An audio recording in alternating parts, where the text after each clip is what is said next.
Pemirsa, untuk membahas lebih dalam terkait gencatan senjata di Gaza, kami sudah terhubung melalui sambungan Zoom dengan Mas Fikri Rofiul Haq, selaku relawan Mercy dari Indonesia yang kini masih berada di Gaza, Palestina, serta ada juga Mas Muhammad Wafa Karisma, selaku peneliti Departemen Hubungan Internasional, Pusat Studi Strategis dan Internasional atau CSIS. Ya, selamat pagi Mas Fikri dan juga Mas Wafa. Gimana kabarnya pagi hari ini? Selamat pagi. Bisa dengar kami berdua di studio. Baik, kita langsung ke Mas Fikri. Mas Fikri, ini selamat pagi waktu setempat di Indonesia. Gimana kabarnya pagi hari ini? Semoga dalam keadaan baik. Bagaimana situasi di Gaza sekarang ini, Mas Fikri? Kita bisa tahu. Ya, saat ini memang ke hari terakhir gencatan senjata yang memang berlaku hanya 4 hari, dimulai pada hari Jumat jam 7 pagi waktu setempat.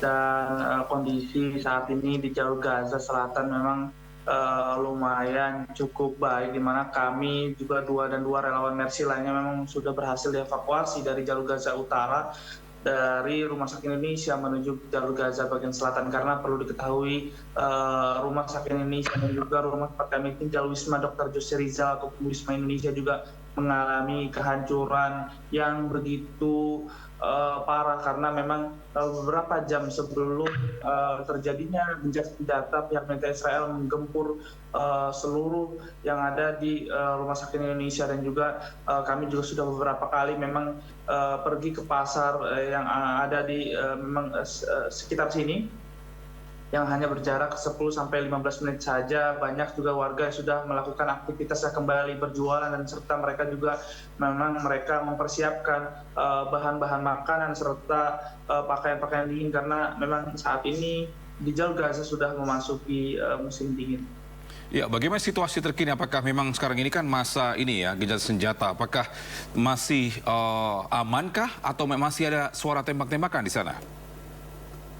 Ya, pada gencatan senjata 7 Oktober, pada gencatan senjata pada Jumat, pada yang berlaku Jumat kemarin, yang berlaku dari jam 7 pagi, memang sampai saat ini kami memang tidak mendengar sama sekali drone yang memang mengelilingi langit Gaza yang memang selama 24 jam, dan juga kami tidak mendengar suara-suara tembakan baik dari pejuang Palestina maupun pihak militer Israel.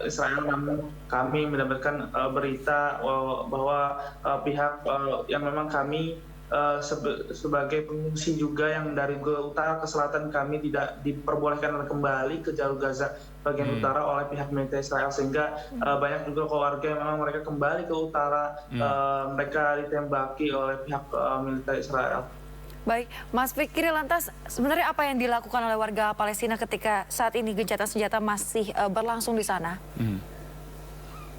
Ya, tentunya gencatan senjata ini banyak sekali poin-poinnya. Salah satunya memang 200 truk yang memang ya setiap harinya berdatangan ke jalur Gaza untuk diizinkan untuk masukkan bantuan-bantuan masuk ke jalur Gaza, sehingga memang para masyarakat juga mereka turut mengantri. Kemarin kami juga melihat antrian yang begitu panjang di pom bensin, yang memang mereka sudah berminggu-minggu belum mendapatkan bahan bakar, karena pihak militer Israel menstop sama sekali tidak ada bahan bakar. Namun banyak sekali warga yang memang menyetok bahan bakar serta membeli makanan untuk persiapan ataupun segala macamnya memang harus dipersiapkan, memang karena hari ini adalah hari terakhir gencatan senjata. Namun kami berharap semua gencatan senjata ini menjadi gencatan senjata permanen, agar masyarakat juga bisa kembali beraktivitas seperti hari biasa, dan juga mereka juga bisa kembali ke rumahnya mereka masing-masing. Baik, kita selanjutnya ke Mas Wafa. Mas Wafa, ini terkait dengan gencatan senjata yang terjadi saat ini. Apakah ada agresi lain oleh pihak Israel? Atau mungkin dengan adanya gencatan senjata dengan Hamas, ini justru akan melemahkan tentara Israel, Mas Wafa? Baik, Mas Togi. Pertama mungkin saya belasungkawa mendalam terhadap krisis kemanusiaan yang disebabkan oleh negara yang terjadi di Gaza, dan juga apresiasi pada relawan kemanusiaan seperti Mas Fikri dan jurnalis yang di sana menjadi pahlawan.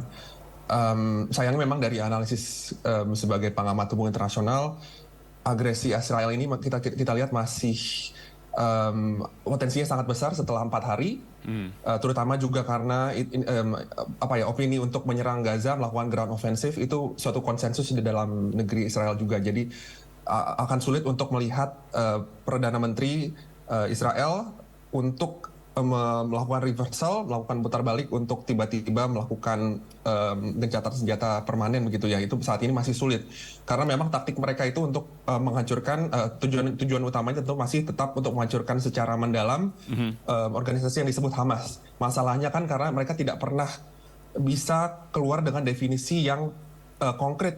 Ini penghancurannya sampai mana? Bagaimana mereka melakukan strategi penangkalan yang melakukan ofensif, tetapi dengan diskriminasi juga gitu loh. Seperti apa cara mereka membedakan kombatan non kombatan gitu kan? Itu kan yang sekarang seringkali kita pengerti dengan istilah hukuman kolektif gitu ya, yang ditekan oleh komunitas internasional terhadap Israel. Jadi sayangnya setelah hari ini saya masih lihat potensi agresinya cukup besar. Objektif apa yang bagi Israel ini, bagi militer Israel ini, menurut mereka bisa menceklis objektif utama mereka ini gitu loh. Itu yang mereka belum berhasil definisikan. Baik, lantas Mas Wafa, kira-kiranya melihat situasi saat ini kemungkinan apa yang akan terjadi pasca gencatan senjata yang mana ini merupakan hari terakhir ya? Iya. Ya, saya masih prediksi dari pihak Israel akan kembali melanjutkan misinya untuk masuk ke Gaza dan melanjutkan untuk mensecure atau mengamankan yang menurut mereka adalah objek-objek khusus yang menurut mereka di situ ada infrastruktur vital bagi Hamas, termasuk misalnya command center dan tempat persenjataan, armory seperti itu.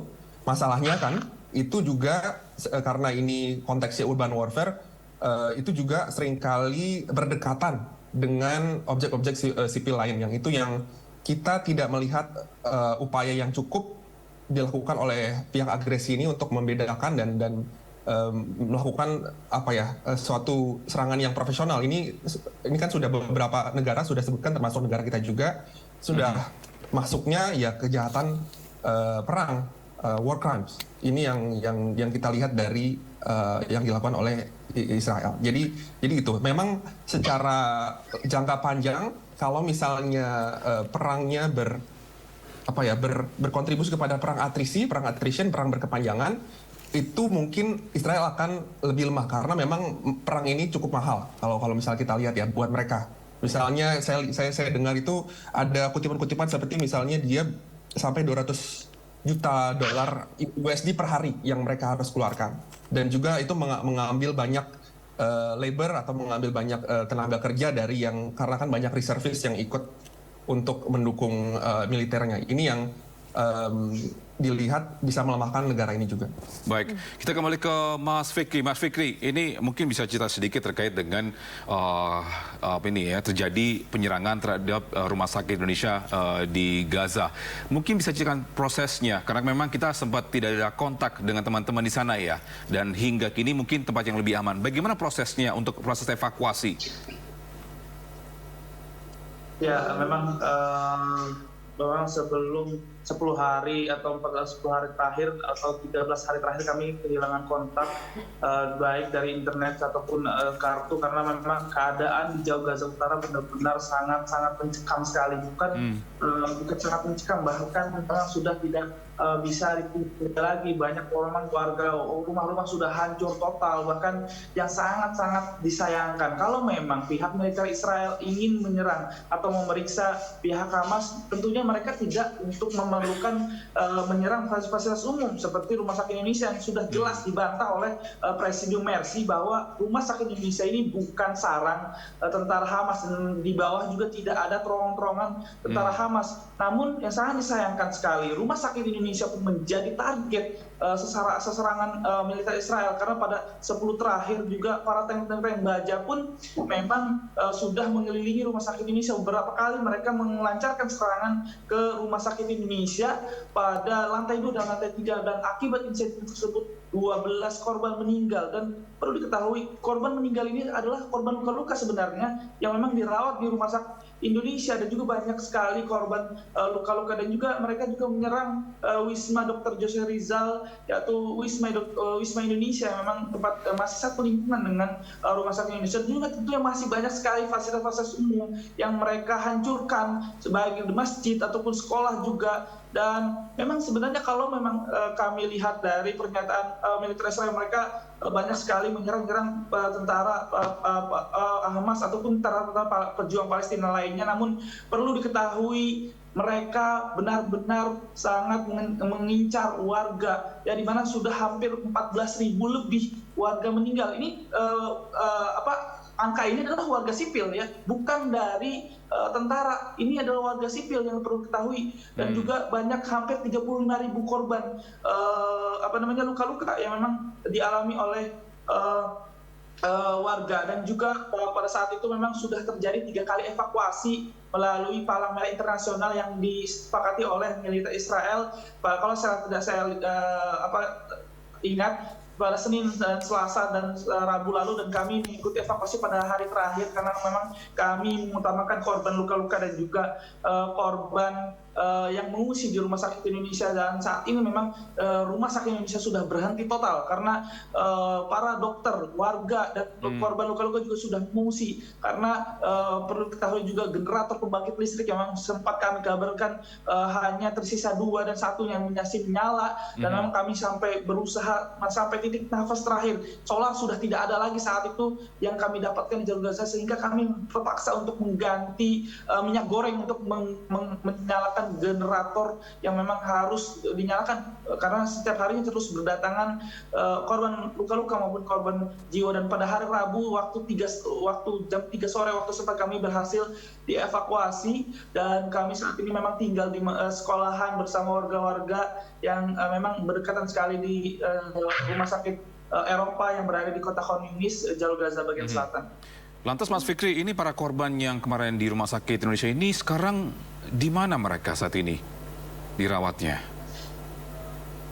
Ya, korban luka-luka yang dirawat di Rumah Sakit Indonesia saat ini memang mereka diungsikan ke Rumah Sakit Eropa dan juga Rumah Sakit An-Nasir yang memang berada di jalur Gaza Selatan. Memang kebanyakan juga para pengungsi juga mereka saat ini berada di sekolah-sekolahan yang memang ada di jalur Gaza bagian selatan, dan juga memang sekolahan yang tempat kami ini mengungsi memang hampir seluruhnya atau kebanyakan mereka adalah pengungsi-pengungsi yang mereka mengungsi saat itu di Rumah Sakit Indonesia. Dan juga memang sekolahnya juga menjadi tempat merawat korban luka-luka karena lagi-lagi rumah sakit yang ada di Gaza Selatan juga mereka memiliki jumlah nampung yang memang kurang karena korban terus berdatangan dan korban terus dilarikan. Jadi mereka memiliki pembeludakan korban-korban, sehingga banyak juga korban-korban yang memang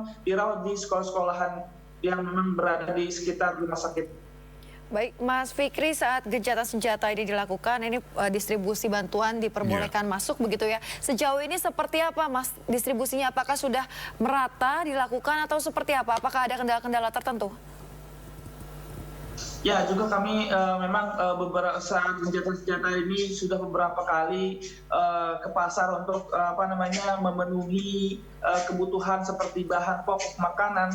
Kedepannya juga seperti untuk mensupport jaringan internet untuk selalu bisa menggambarkan situasi terkini di jalur Gaza, dan juga untuk tentunya mengabarkan kepada orang tua kami dan juga tim Mercy Pusat yang ada di Jakarta. Dan juga memang bantuan-bantuan juga sudah banyak sekali yang masuk, dan saya juga melihat banyak antrian BBM dan juga banyak juga bantuan-bantuan yang memang masuk ke sekolah-sekolahan untuk dibagikan ke masyarakat-masyarakat Palestina. Dan juga memang tentunya untuk saat ini yang saya lihat dengan mata kepala saya sendiri, saat ini memang di sekolahan saya, kami tempat berada juga belum ada bantuan yang memang masuk ke sekolah-sekolahan ini. Artinya bantuan-bantuan ini sebenarnya belum bisa merata ke seluruh jalur Gaza, terutama pada jalur Gaza Utara, karena memang jalur Gaza ini memang cukup jauh untuk menempuh perjalanannya begitu. Dan juga banyak juga rintang-rintang yang mereka alami untuk memang mereka membagikan ke seluruh masyarakat Palestina. Baik, Mas Vicky, kita akan ke Mas Wafa lagi terlebih dahulu. Mas Wafa, PBB saat ini dianggap gagal memberikan perlindungan terhadap warga Palestina karena tidak bisa mendamaikan kedua bangsa ini. Lantas siapa Mas yang bisa menghentikan perang di antara keduanya, Mas? Baik, pertama memang walaupun memang sekarang ada stagnasi di PBB, saya merasa untuk solusi yang berkepanjangan, solusi yang durable, yang juga ada aspek legitimasinya tetap harus berpatok pada resolusi PBB. Karena banyak klaim-klaim politik berdasarkan sejarah ribuan tahun, sejarah ratusan tahun, itu akan susah biasanya untuk diterima sama pihak satunya biasanya.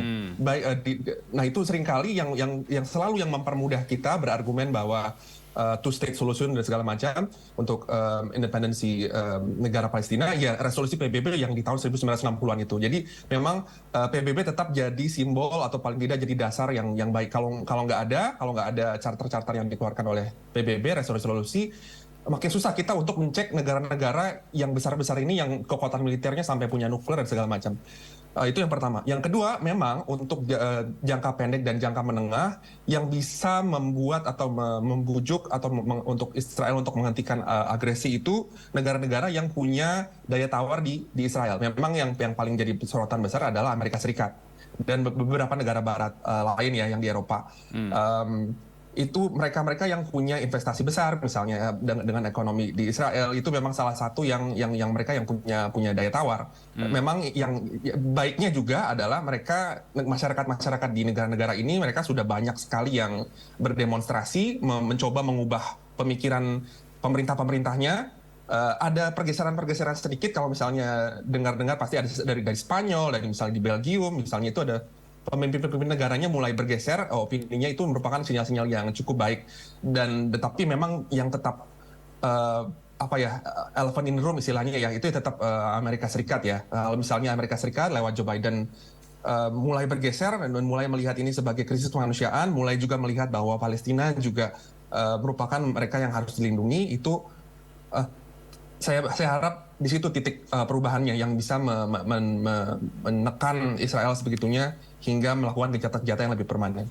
Ya, Mas Wafa, mungkin ini terkait dengan yang terjadi saat ini. Pertanyaan terakhir dari saya ini, kita tahu kan banyak korban jiwa maupun ibu-ibu atau anak-anak sudah meninggal dunia.